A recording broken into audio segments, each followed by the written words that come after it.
সময় বদলায়, বয়সটাও বদলায়, মনটাও বদলে যায়, পরিবেশ পরিস্থিতি সব কিছু বদলে যায়। কিন্তু এত সব বদলে যাওয়ার মধ্যে সময়টাকে আল্লাহ ঠিক একটা সাইকেলের মধ্যে রেখেছে। পুরনো সময়গুলোকে আবার ফিরিয়ে সেই কেন্দ্রবিন্দুতে এনেই মিলায়। কিন্তু সময়ের মানুষগুলোর কাছে ফেরায় না। অন্য মানুষগুলোর কাছে এই সময়টাকে ফিরিয়ে দেয়। যেমন আপনার হারিয়ে যাওয়া তারুণ্যটা আবার ফিরে এসেছে অন্যদের কাছে, আপনার কাছে না। আমি আজ এমন একটা জায়গায় গিয়েছি যেটা ফুলের স্বর্গ। মনে হয়েছিল এটা ফুলের রাজ্য। ফুলেরাই এই জায়গাটাকে শাসন করে। আমার তো ভীষণ ভালো লেগে গেছে। বিশ্বাস করেন আমার মনেই হচ্ছিল না আমি এখান থেকে সরি। হ্যাঁ, আমার মেয়ের ইউনিভার্সিটির ক্যাম্পাসে গিয়েছিলাম। অসম্ভব ভালো লাগে। আর আমি তারুণ্যকে যেহেতু আমি ভীষণ পছন্দ করি, আমার তারুণ্যের সঙ্গে থাকতে ভীষণ ভালো লাগে। আমি এখানে এসে অন্যরকম একটা ফিল পাই। মনে হয় সত্যি এত সুন্দর, পৃথিবীতে সবচেয়ে সুন্দর হচ্ছে এই তারুণ্য। এই তারুণ্যের কাছে আসলে আপনি নিজের মধ্যে একটা প্রাণ খুঁজে পাবেন। এই ইউনিভার্সিটিটা কিন্তু অনেক সুন্দর, অনেক সুন্দর। এখানে আমি মাছ দেখছিলাম। মাছ কিন্তু আমার ভীষণ পছন্দ।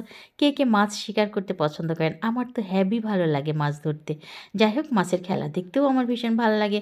আর আজকাল তো যেখানে যাব সেখানেই ফটো তুলতেই হবে। তাই ফটো সেশনটাও করে নিলাম, ঘোরাঘুরি। আর এখানে এই যে রোবট ফুটবল খেলছে। এখানে বুয়েটের ছেলেরা এসছে। তারপরে এখানে সিএসসির অনেক ইউনিভার্সিটি থেকে সিএসসি ডিপার্টমেন্টের ছেলেরা এসছে। ওদের নিজেদের বানানো রোবট তারা এখানে খেলছে। তো আমি যেই বলেছি, "আমি কি তোমাদের সঙ্গে জয়েন করব?" ওরা অনায়াসে, "হ্যাঁ, হ্যাঁ আন্টি চলে আসেন, চলে আসেন।" মানে এত সুন্দরভাবে ওরা আমাকে অভ্যর্থনা জানালো যেন মনে হলো মানে আমার নিজের ছেলেমেয়ে। তো যাই হোক ওদের সঙ্গে খুব ভালো একটা সময় কাটালাম। তারপরে আর কি ঘোরাঘুরি, তারপরে খুব আনন্দ। আসলে মাঝে, মাঝে প্রকৃতির সাথে এরকম নিজেকে শূন্যে তুলে ধরার মধ্যে একটা আনন্দ আছে, একটা ফ্রেশনেস আছে।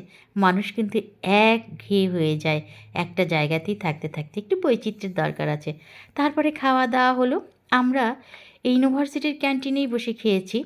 বিশাল ক্যাফেটেরিয়ান, বিশাল ক্যাফেটেরিয়ান, অনেক বড়। এখানে খাবারটাও মোটামুটি স্বাদের কথা নাই বলি, তবে খাবারের দামটা রিজনেবলই ছিল। উম তো আমি খাওয়া-দাওয়া শেষ করে আবারও ওদের খেলা দেখছিলাম। কারণ আমার ভীষণ ভালো লাগছিল। আমি খুব এনজয় করছিলাম যে কত মেধাবী আমাদের এই ছেলেমেয়েগুলো। বয়স কত হালকা কিন্তু ওদের বুদ্ধি কত ভারী। এটাই দেখে, দেখে আমি মুগ্ধ হচ্ছিলাম। আর আজকাল কত কিছু সম্ভব, তাই না? আমাদের সময় অবশ্য এত সুযোগ ছিল না। তবুও উম তখনও সেই ৯০ দশকের সময়ও আমরা অনেক কিছু দেখেছি। এজন্য আমরা ভাগ্যবান। তো সব খাবার-দাবার শেষ করে চলে এলাম মাঠে। যেখানে যেখানে গান হবে, ছেলেরা গান করবে।